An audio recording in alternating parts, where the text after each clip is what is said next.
Hi everyone, and welcome to my YouTube channel. My name is Brianna, and if you're new here or returning, welcome. I'm so glad you're here. This is my channel where I share with you how I balance my personal life with my nursing career. And in today's video, we're going to be talking about something many healthcare professionals face, but maybe are not talking about around you. Maybe you're feeling this way currently or have in the past, or who knows when you might experience it. But we're talking about nurse burnout. It's very real, it's very challenging. I have been there, done that, and I'm here for you to help you. Let's get into it. It's real, it's challenging, and it can affect not just your work life, but your personal life outside of work and how you respond to situations, how you're using your days off, and how you feel when it's time to go to work again. So in this video, we're gonna explore what nurse burnout looks like, what causes it, and most importantly, how to cope with it. Let's get started, shall we? And I should also mention, this is a get ready with me while we talk. So I'm gonna do my makeup and my hair for the day. So you might notice that I am looking at my computer because I have took some time to write out this video and exactly the points that I wanna hit. So please forgive me if you see me reading from it, but I didn't wanna ramble. Let's get into it. We are gonna start with makeup. So nurse burnout is a state of emotional, mental, and sometimes physical exhaustion from prolonged stress in the workplace.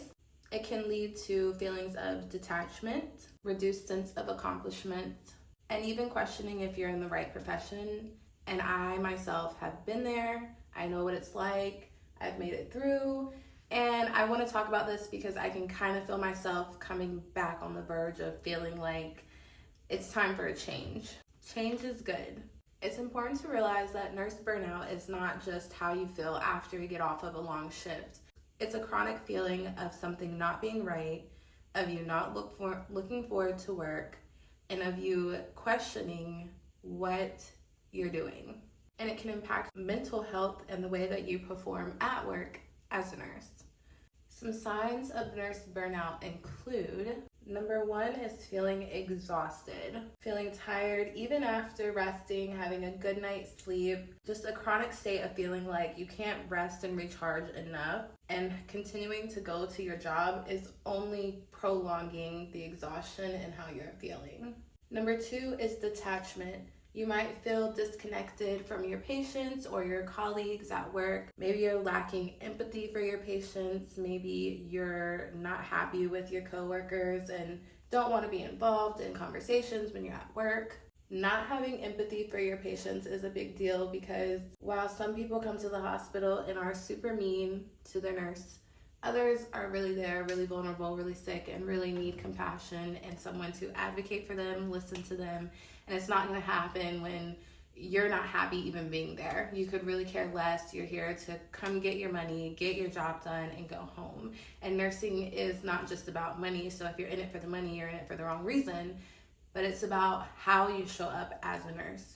When you're burnt out, maybe it's time for a change. Number three is cynicism, a negative outlook towards life or work or both. Just kind of in general, you're not happy. So why would you have a happy outlook, you know?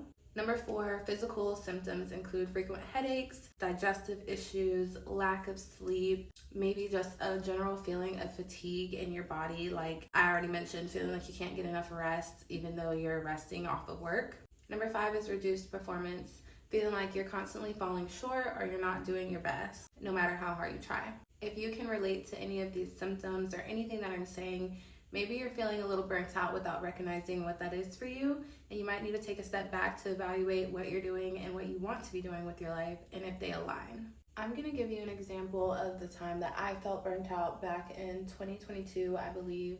This is when I was still working as a psychiatric nurse, and if you've been following me for a while, you know that I did change specialty. It was a big deal. I was very nervous, and I'm so glad that I did. Basically, in 2022, I was probably a year in of travel nursing as a psychiatric nurse. I was working in St. Louis, Missouri at the time, and I just knew that psych wasn't gonna be what I do forever as like a nursing specialty. I kind of loved it until I hated it. And really what burnt me out was just the aggression of the patients, having seclusions, having restraints, having to chemically medicate as a form of restraint, and just knowing that every day I come to work, it's going to be like this. Like there would be months on end where every day I would come to work and I knew someone was going to be in seclusion or restraints, like without a question, without a doubt. I just knew it was going to happen because that was where I worked. That was the patient population, and that's just what it was. That was kind of when I started feeling like it's time for me to make a change, and I tried to decide like what other specialties I was interested in. And when I was in nursing school, I really enjoyed the NICU, labor delivery, but those kind of specialties are really hard to get into. And jumping from psych to NICU is crazy in my opinion. Like, yes, you can do it, and it's probably good because you don't have like negative habits from maybe like another specialty. I just knew like I needed something to kind of get my feet wet in the medical field again because I had never been in a medical specialty. I had always done psych. I didn't even know how to put in an IV. So that was a big deal for me. Some symptoms that I was experiencing is kind of everything that I mentioned. Like, I would be exhausted after work, and I would want to work my days back to back to back so I could have a long break off between coming back to work, and I never looked forward to coming back to work. I would only really pick up overtime if like they absolutely needed help, because going to work an extra day is crazy when I'm already like not happy. Can say I did have some disconnection from my patients because I was just tired of the aggression. I would come and talk to them and do what I needed to do, but I would also know in the back of my head, I don't want to put myself in a situation where I'm going to get hurt. So I only allowed myself to go, so deep into their patient care. Not everyone is aggressive. I do have one-on-one conversations with the patients, but I wasn't trying to get hurt. I don't think I really had any physical symptoms besides just feeling stressed, overwhelmed, a general sense of like not being happy. So at that time I started applying to new jobs. I did apply to NICU and I did get rejected. Granted, I only applied to one hospital, but that was what I decided to do. Honestly, I'm glad that I didn't get accepted for it because the job that I have now really, I think, is helping me prepare to move on to a more critical specialty probably one of these days. I don't know when, if ever, but I'm happy that I started somewhere that gave me the experience to then go more critical, because now I'm not just completely lacking knowledge like I was before I started it. So ultimately, changing my specialty was the biggest relief that I had. After changing my specialty, I was excited to go to work again. It felt like a breath of fresh air. I would be so intrigued at work to like learn new things. Even though I had learned it in nursing school, it had been so long that it was foreign to me. So I did unpack like all of my old nursing school notes and like would read and refresh myself. I had really great preceptors at that time. Like, I just think I got so lucky with the job that I found and had, because the colleagues really set me up for success and really helped me, and I have a great manager. I love her, and she really cares about her team, you can tell. I started off as a staff nurse, and now I have been an internal contract nurse there for a year. I'm really happy, and I'm excited to travel nurse in my specialty at some point in time. I guess I should say my specialty, I work on an observation floor. It's basically a typical med-surg floor, but not so acute. Patients are observation status, so if they need higher acuity, they have to move. But that's only half of my floor. The other half of my floor is emergency room observation care. So these patients are still part of the emergency department. We can have 12 patients on that side. We can have 12 patients on both sides for a total of 24. I love the emergency department side because we're working directly with nurse practitioners and physician's assistants on the floor. The emergency room doctor comes up, they do their rounds, but those practitioners never leave us. If we have a question, we can go right to their office and talk to them about it.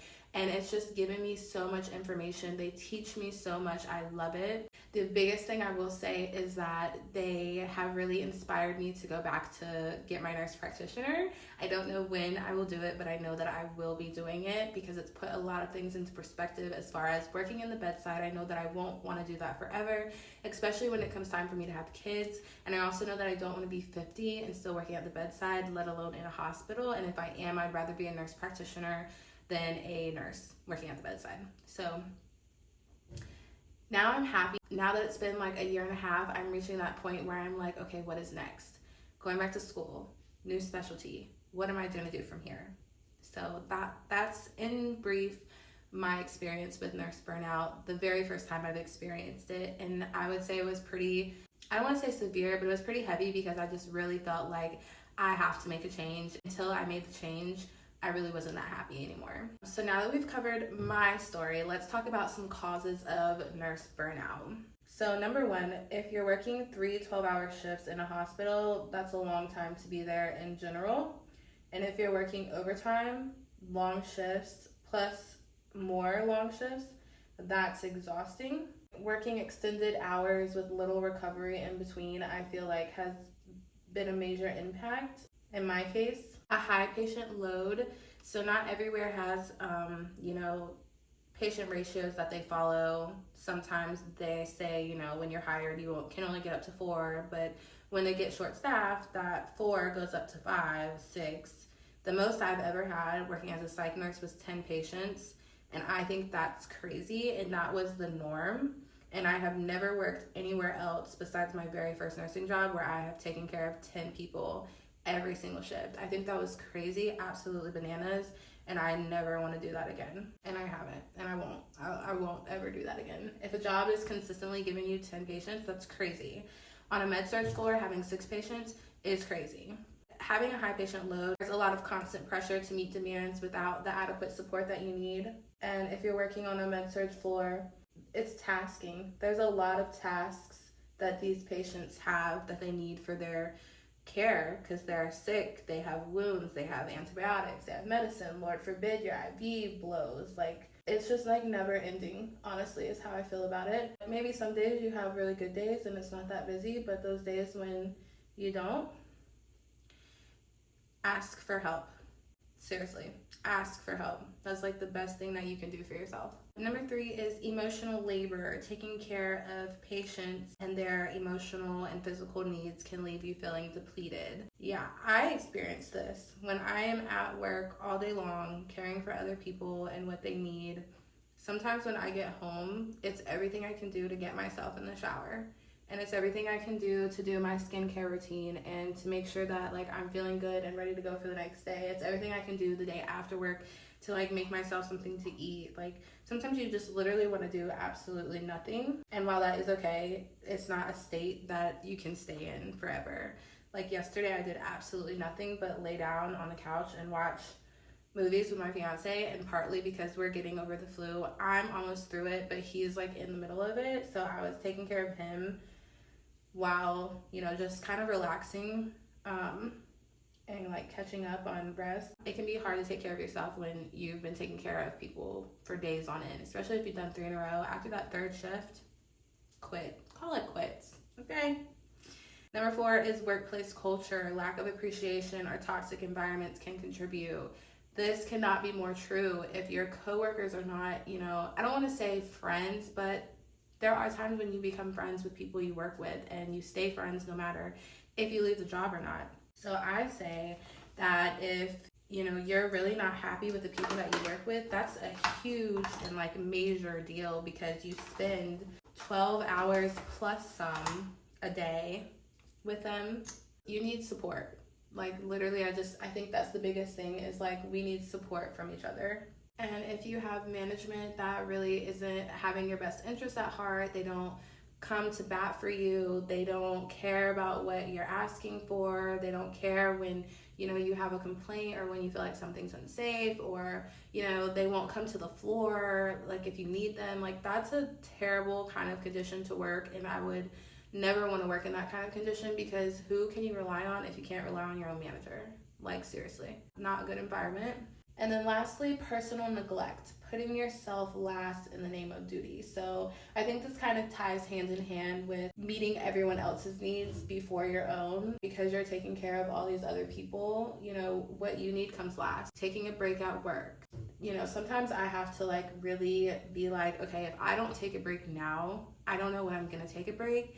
I'm already hungry, I'm already tired, I know that I need a break. Sometimes it's just hard to go knowing that you have so many things to do for your patients and you're behind already. And Lord forbid a crisis happen, a code stroke, a rapid, a code, anything happens that sets you behind, you're making up for it the rest of the day. And eventually you will get caught back up, but it's just super hard knowing like you just have so much to do, but all you really want is a 30-minute break to go eat. And sometimes I don't even take a full 30 minutes. Like if I'm really busy, like how I'm talking about right now, I don't even take a full 30. I will go and eat, and I will come back, do what I need to do, and then once I feel like I've caught up enough, I'll go and take a little bit more of a break. But that's just me personally.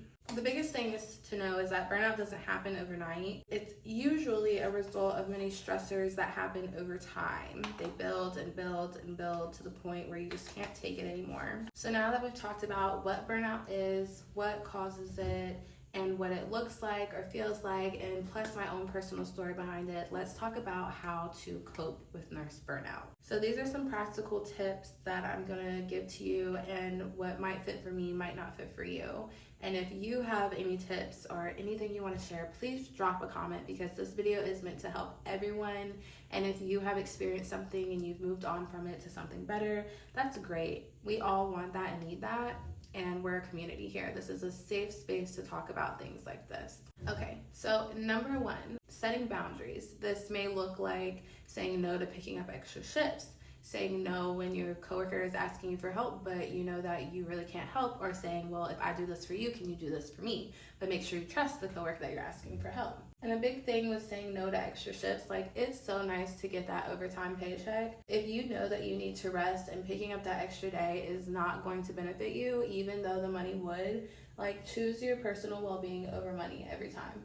Because unless you are critically, like, in need of the money, your rest and like your mental health really are a priority, really. This week for me, for example, I got the flu. Well, I got the flu last Friday. Today is Friday, so it's been a week. But I called out on Wednesday because I still just wasn't feeling 100%, and I worked Thursday, and then I worked this weekend.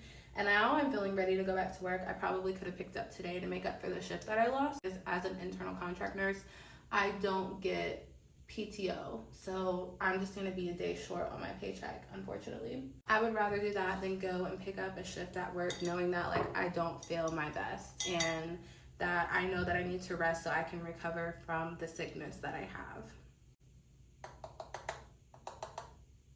The next suggestion I have is prioritizing your self-care.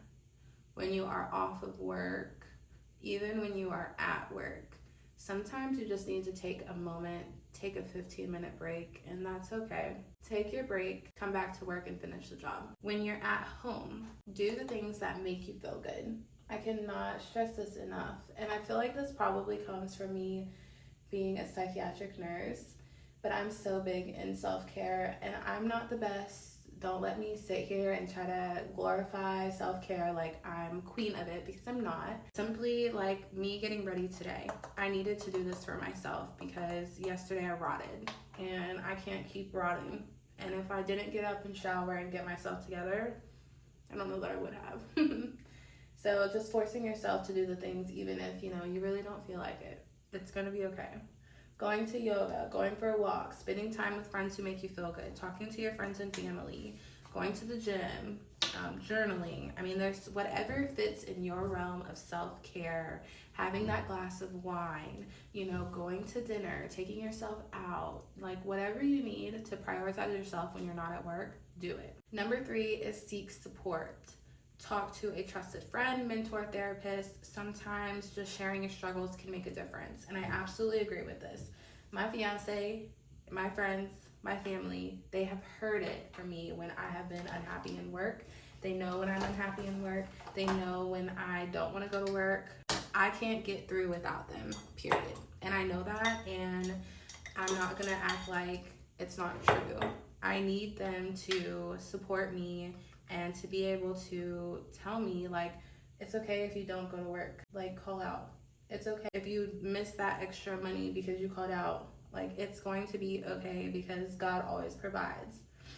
And like, sometimes that's something I have to remind myself, okay, you're not gonna have a full paycheck this week, but you do have a savings, okay? It's fine. Now, if I didn't have a savings, that might be questionable, but at this point in life, I'm glad that I have a savings. Talking with your support team will keep you grounded. I mean, I think that's just generally the vibe, is to stay grounded as yourself. To know that, yes, we care about our patients, but at the same time, work is also just that, work. You go to work, you come home, you leave work at work, you leave well enough alone. and don't stress out about it when you're not there. I love therapy. I think therapy is very important, and I think that if you have the means to go to therapy, then you absolutely should, whether it's about your personal life or about work. Having someone to talk to who is unbiased is so important, because nowadays we really live in a world where everyone has an opinion. Having someone be able to talk to you that doesn't have a preconceived, notion, like they know who you are and what you have done, what you want to do. They can help you just kind of see through the BS and be able to guide you to make the decision that you know that you want to make, but maybe you're just having a hard time coming to realizations with it. I love therapy. I recommend therapy. I've been to therapy. I should start going to therapy again. But regardless of the fact, if you feel like you need someone to talk to, therapy is always there. It's not going anywhere. And you might be able to find resources through your job.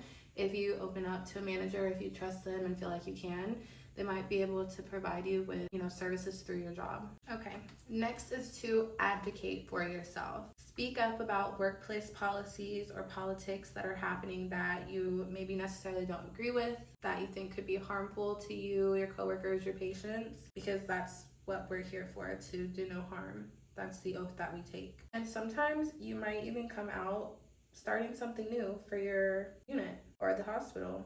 You never know what you can implement that will have a lasting effect. Like I said, change is good. Next is practicing mindfulness.